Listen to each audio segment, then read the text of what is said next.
Hi there, Celine Yelgage here, clinical psychologist from Melbourne Wellbeing Group, coming to you today on day 4 of our 90-day vlog challenge.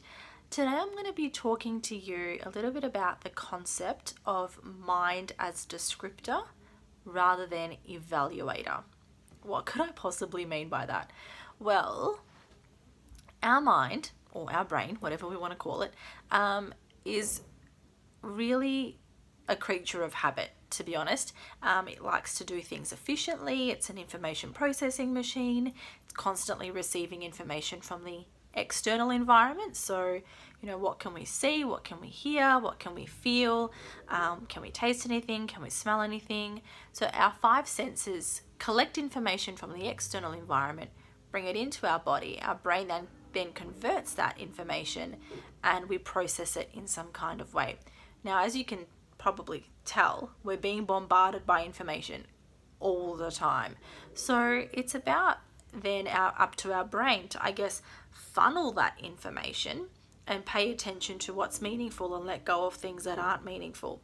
Now, our internal environment, so inside our body, thoughts, feelings, sensations, urges, etc., can also is also processed by our brain. Now, because the brain is an information processing machine and it likes to be efficient, a lot of the time it works on shortcuts.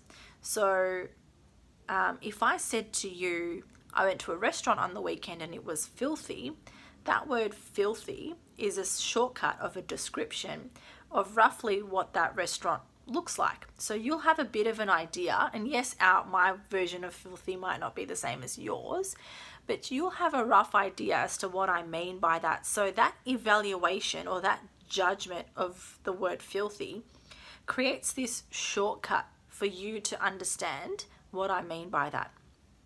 So we often do this for ourselves. Like we often say, in our own self-talk when we're talking and reflecting, in our own thinking pattern, when we're, reflecting for our own selves, we might say to ourselves things like, I did a really shit job on that, excuse my language, or I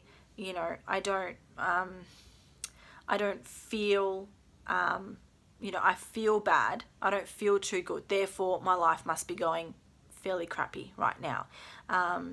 So we might make these emotionally loaded judgments about how things are, and that then impacts how we feel, because generally speaking, the way we think about things often influences how we feel, and how we feel can then influence how we behave. So when we make evaluations in this way, they're usually emotionally loaded. So for example, I might have a sandwich and I might say, that was really tasty. Tasty is subjective, and it's also an evaluation. It's loaded with emotion. If I said to you something like the sandwich tasted, like when I was eating the sandwich, I could taste mayonnaise, I could taste lettuce, I could taste a bit of chicken, I could taste a little bit of avocado, I could taste the seeds in the bread, and so on and so forth, and it was cold, that sort of stuff. What that does is that gives you a bit of a description as to what that sandwich was like. And so when I'm describing things in that way, rather than evaluating the sandwich was tasty, you have a much better understanding, or also a bit more of a description as to what that sandwich is actually like.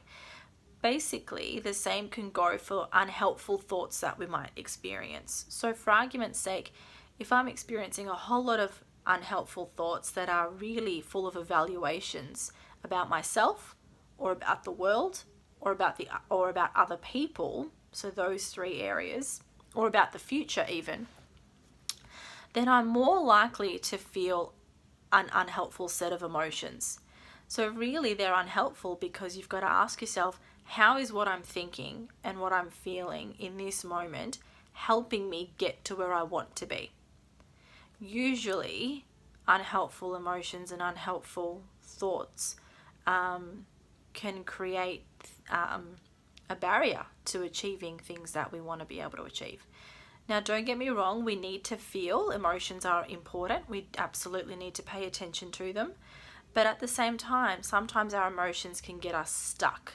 So it's about making room for them, sitting with them, being with them, as well as not getting caught up in the content of the evaluation that our brain is making.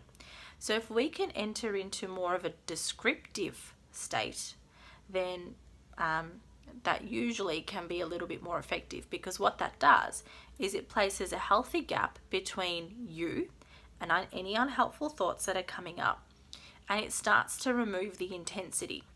Having that safe gap between you and your thoughts then allows you to exercise choice. It allows you to kind of shift gears to go, do I want to go down this pathway, this helpful pathway, or the unhelpful pathway? So that's a little bit about mind as descriptor rather than evaluator. We automatically go into evaluation mode. So it's going to take a lot of practice, a lot of effort to be descriptive. Some ways that we can be descriptive is to really pay attention to our five senses and be like, well, back to the sandwich as an example. When I'm eating my sandwich, what does it taste like? Without using, again, value judgments or evaluations. So we go, what does it taste like? What does it feel like? What can I smell? Can I hear anything while I'm eating? Can I hear myself chewing? And what can I see? Yeah. So when we get back to our senses in that way, we very naturally can kind of enter into this descriptive state rather than evaluate. And when we do that, we're then really focusing our attention on what's going on right here, right now, in this moment, as opposed to getting caught up into the evaluations that our mind is making.